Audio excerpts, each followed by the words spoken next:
Welcome to Psalm 52. An amazing thing with today's psalm, we have been on this journey for a year.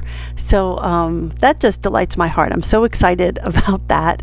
I also want you to know that I am trying to knock this video out really quick. We are in the Carolinas and we are waiting for Florence to come on through our town. So I'm trying to get done quick, but the wind bands are kind of starting to come through, and we're just kind of getting little microbursts of wind. So I want to get this done and start it uploading so that I can kind of go out and get everything in from outside. So okay, let's get to the psalm. So my vision for this week, I am like a flourishing olive tree. That really intrigued me, and it did send me in on a bigger, longer word search on what does that mean. I'm an olive tree, like what? So big picture here is that I just wanted to show you there that I'm using a bigger brush and just putting down water like we do, and then I'm going to pop in the background colors and just let them misbehave. So for me, when I saw in my head, like I'm a flourishing olive tree, I thought, well, like what about like a hippie girl, one of our girls, and make her sort of like she's got the bough of olives around her head, and then her ponytail is going to come into an olive branch, but I forgot to put it in when I was doing the drawing, so you'll see that coming later. But I thought to sort of symbolize, I am a flourishing olive tree. There I am. See, there I'm getting it in. So that hippie girl with the wreath, and then that olive branch coming off out of her with fruit. So the weekly doodle sheet does have the girl, the wreath, and that olive branch, so that you guys can do all of that on your in your Bibles. I did extend up the tree in my Passion Translation illustrated Psalms. I did extend my tree up, as you can see there, so that it just, it's not just like a little piece of a tree hanging out on the page. Let me tell you what I found out about that I am a flourishing olive tree. So the word here that David was using is Shemen, Shemen. And that does mean I am an olive tree. Like the literal translation is olive tree. So I am, okay, so I didn't get any further with that, right? I'm still a flourishing olive tree. Okay, but here's the cool thing. So the primitive root of Shemen is to illuminate, shine, cry aloud with joy. Okay, so that puts a little bit of a different light on it.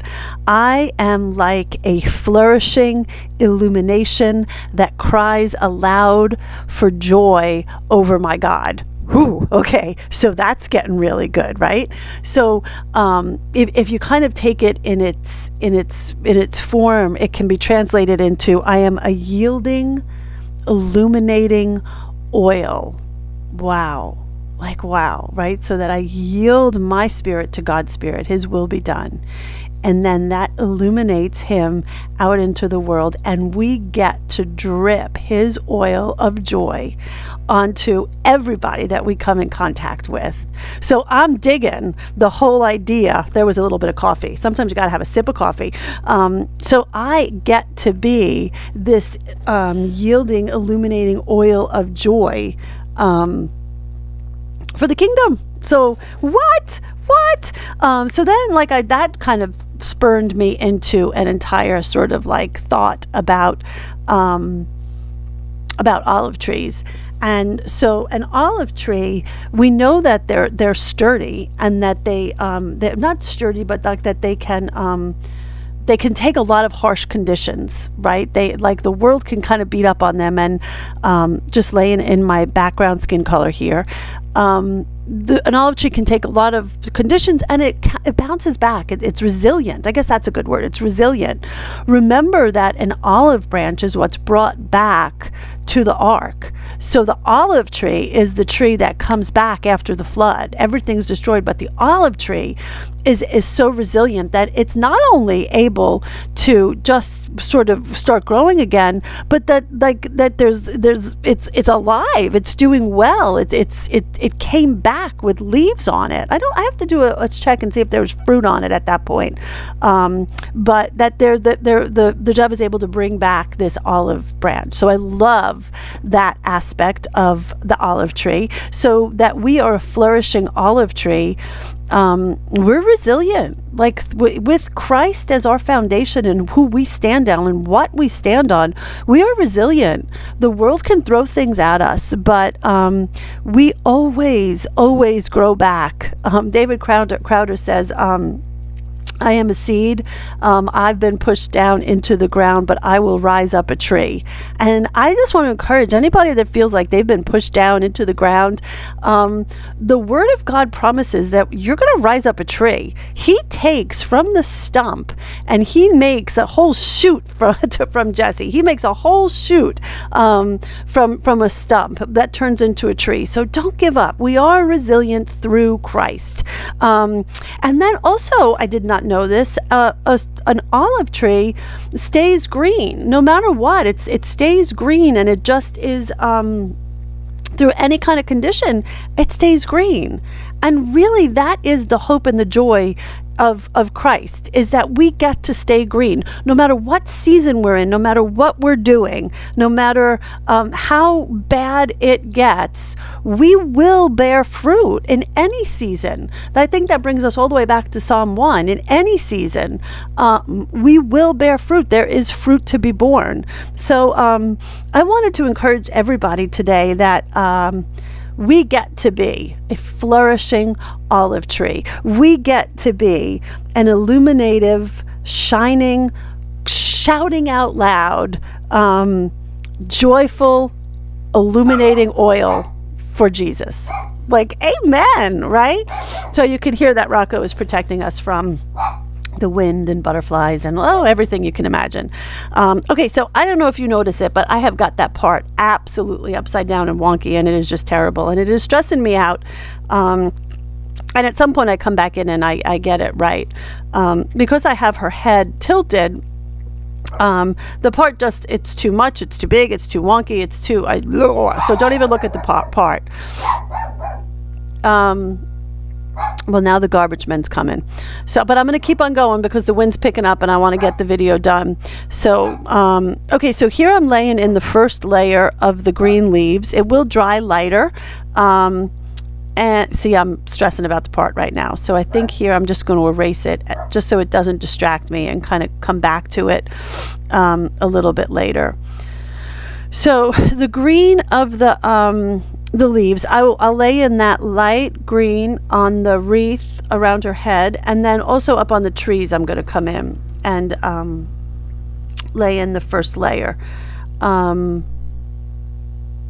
know, just don't even look at that. It looks like a great big cloud of reddish on top of her head. See how it's stressing me out? Stop looking at it. Stop, don't look at it anymore. I know, you can't help it. I know. There I go. Going to get rid of that. Bring it back down a little bit, Lisa. So I don't know if you guys do the same thing. Like, so when you're painting, sometimes you get a little bit of a flourish and you're like, wow, look at me, I'm Picasso. And then things just get bigger than they were intended to be. So I think that's what happened with my hair there. I just went into like big hair mode. I had like a 90s moment, went into big hair mode. I'm happy to tell you I'm back in 2018 now, and I have brought it back a little bit. No, that's not much better, Lisa. No, that's not much better. But I'm trying. I am trying to work it out. So here's the good news, is that everybody has to kind of work at things. Nobody lays it down perfectly and gets it right the first time. So just so you know that, I am trying to get that shading in on her face where that one curl is coming around. There will be a little bit more, a darker tone on her face. And it takes me a little bit to sort of build it up. Excuse me. It just doesn't want to. It's not playing nice with me right now. So here I'm dropping in a little bit of brown shadow underneath the leaves, because they would be sitting on her face, so there'd be just a little bit of shadow in there. So I'm kind of dropping that in. and then trying to get it in under that curl. It's starting to come up a little bit. So here, in my head, she's kind of got two ponytails and that like olive, like I don't even know what, like an olive wreath around her head. So so here I'm just adding in some of the darker brown elements of her ponytails, and then I'll deal with her hair, that middle part, as well. So, it's funny with hair is that you have to go in layers because you want those individual strands and parts to show up. When you're doing hair, you kind of have to break it out into sections. You can't think about it in terms of just one big part. You have to think about it in terms of, no, see, I think, well, is that better? So you have to think about it in terms of dividing it up into sections and then working those sections so that it becomes more alive. When it's just one solid color, it just doesn't look like hair. Hair's got so much dimension and texture and highlights and lowlights and colors, and there's just so much. So take your time with the hair and kind of come back in and keep working it and building up layer after layer after layer, and then come back in with the colored pencils too and work them as well. So so here, just getting those popped up on her little face, those shadows on her face. I think I just heard something outside banging. So these are her little ponytail highlights. I wanted to pick up a little bit of that purple that I had used around her head so that it all sort of kind of jives together.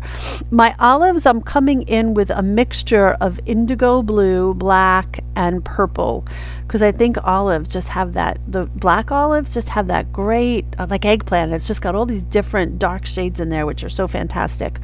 So I am leaving a little bit of a white pop on them. Last layer, I will ever so lightly go over that, because then I'll claim it again with the white colored pencil. But just to have that white just shining through is just a little bit too much of a highlight for me, but I don't do anything about it truly until the very last layer. So here I'm coming in with that same first layer that I have on her wreath and laying in these olive leaves. So I always have to dry the bottom right of my book, because I will put my wrist right in it as I'm working and smear it all over the page. So you know your limitations and you work within them. So that is one of my things. I get impatient and plop my hand right down in it. So again, that little mixture I've got there seems like it's got a whole lot of indigo blue in it, more than the others.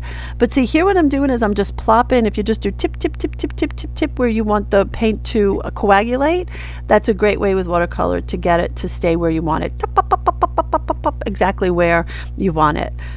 So that pop, pop, pop, pop, pop, pop, pop, pop, and that gives that depth on the bottom of the stem where it would be darker.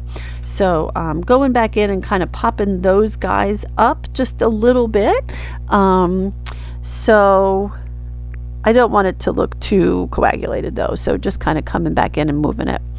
I think at this point I had to go and get the dog or something like that.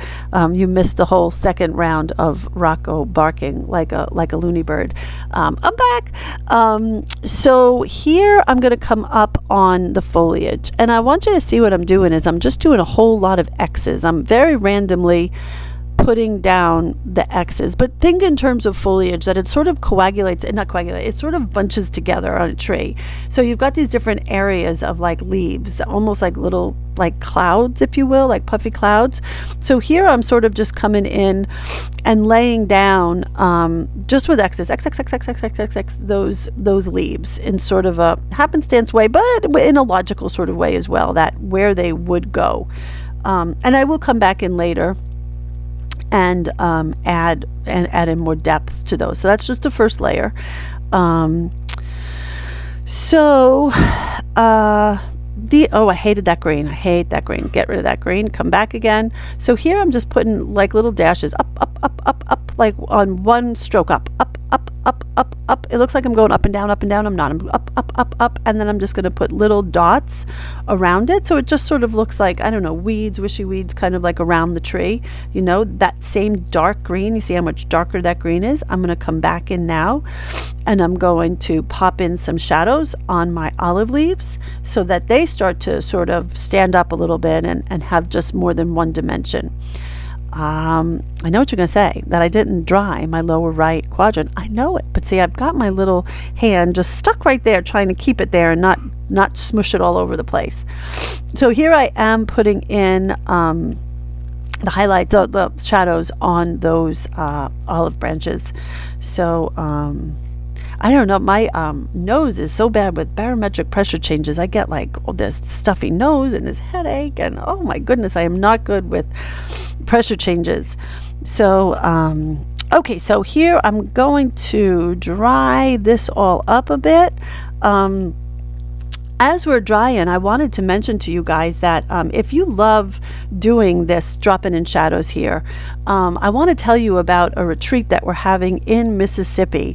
It's called Bezalel, and it is a creative weekend of working in an altered book. I guide you through all of the lessons, but more than that, it is a journey into your heart using the tabernacle as a guide. So if you find yourself like just repeating same old behavior patterns and you don't know why, you're thinking, what? Here I am again. Or same relationships that you just keep on getting back into those same harmful relationships.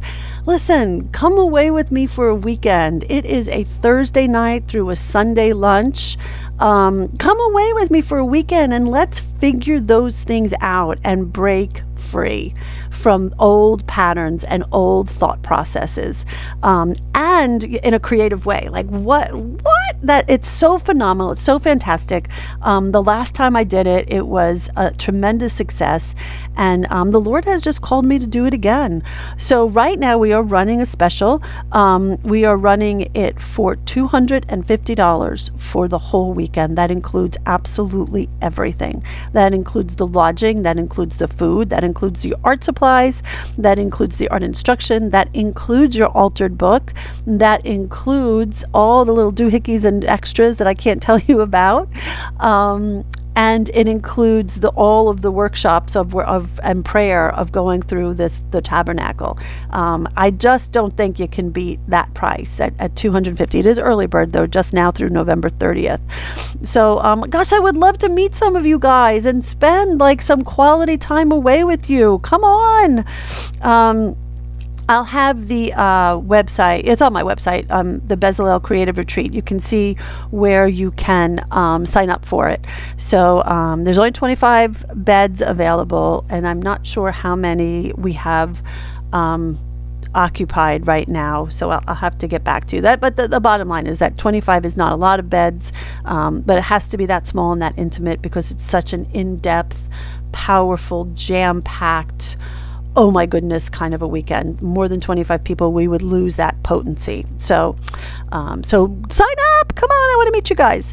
Okay, so here I am adding in just some more of those dark highlights because where her ponytail is kind of attached to her head, that's where the hair is going to be just more dense there. So it's just going to be heavier there, and it's also going to be thicker or darker on the up, like that side right there where right there where it's all kind of coming scrunched in on that side to the ponytail holder.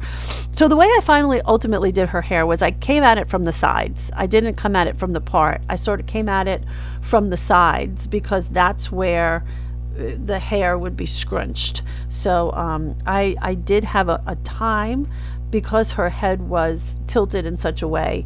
I did have a time getting that part right. So I think I'm finally going to deal with it. There I am. I'm dealing with it. So it feels good that I finally did it. But so here, just adding in.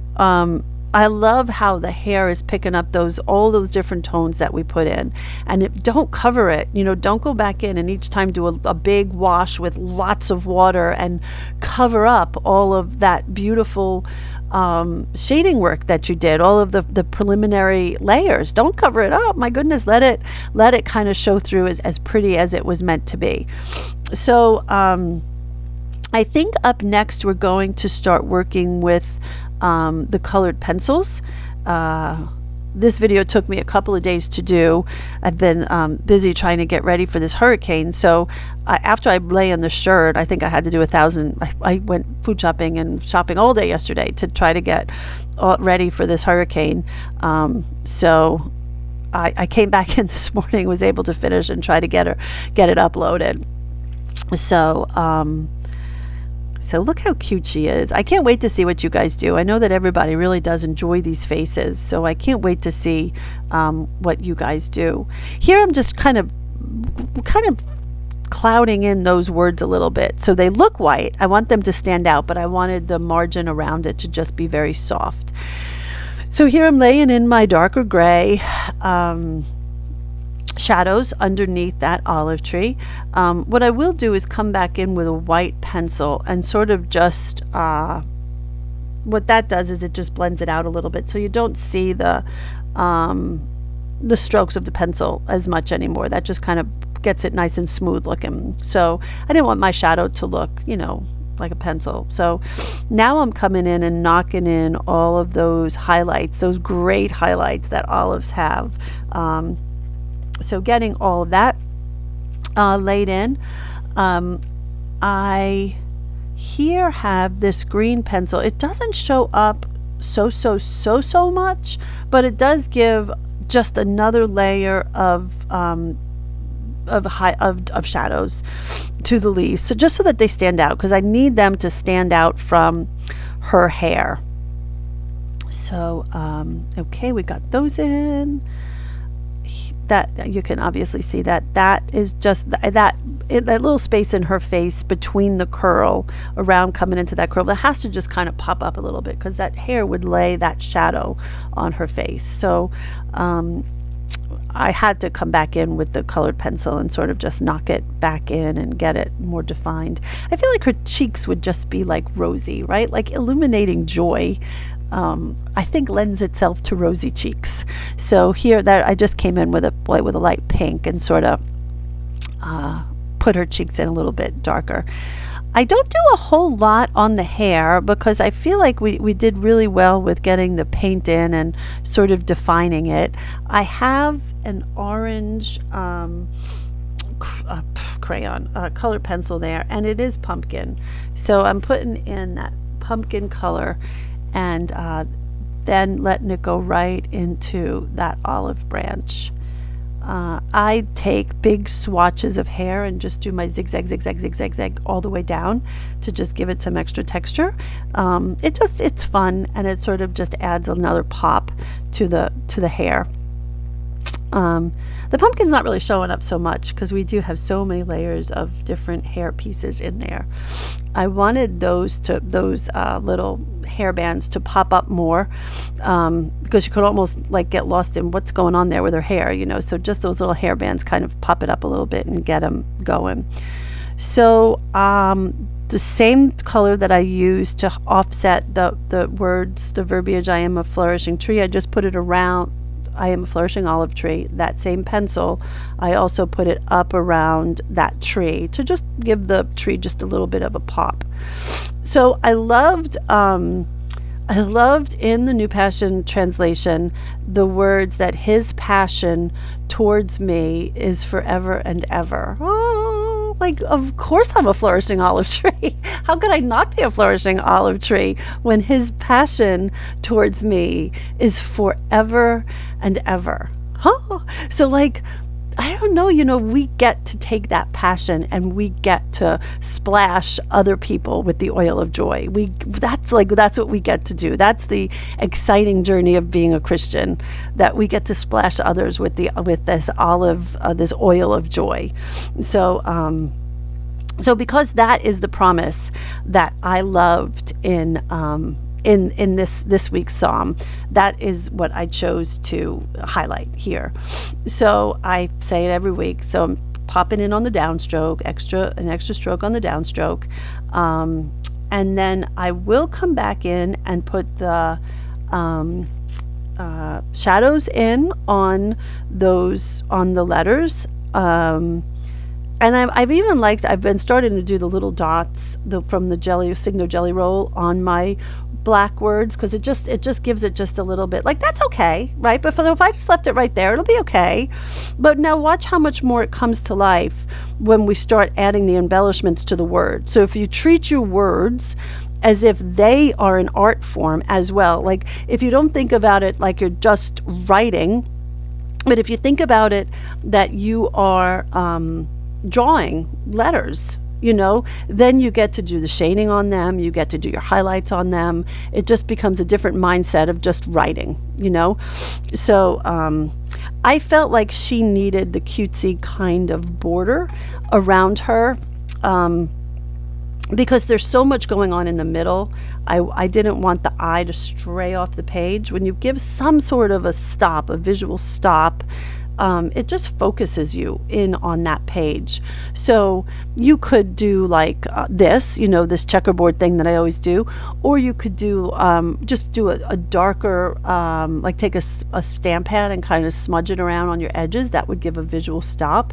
If you did it with a darker color than what is on your pages, just a squiggly line, the stitch, just something. I think sometimes you want it to sort of look like it's free, but other times I feel like you just want your eyes kind of centered in on that important part. So here I think it helped to center in on her. Okay, so look at there how just right away, because I'm drawing, right? I'm drawing my letters. So when I'm drawing my letters, I have to put in all my different shadows. So I just want everybody to know that my daughter that is away at school just checked in, and she is doing okay. So it's tough having your kids spread out all over the state. You don't know how everybody's doing. So I'm happy to report that she is well. Okay, focus, Lisa. So here I am popping in that shadow, and look at the difference. Like, it's not a lot, but it grounds it on the page. It really gives it an anchor, and it just looks, it just looks better. So here it's kind of hard to see, but do you see, just I'm doing like dot dot dot and then a line on the top and the bottom, and this jelly roll died on me, so I'm just trying to find one that's working. Nope, not that one. Come on, Lisa, get it together, Lisa. There it is. One dot dot dot line dot dot dot line.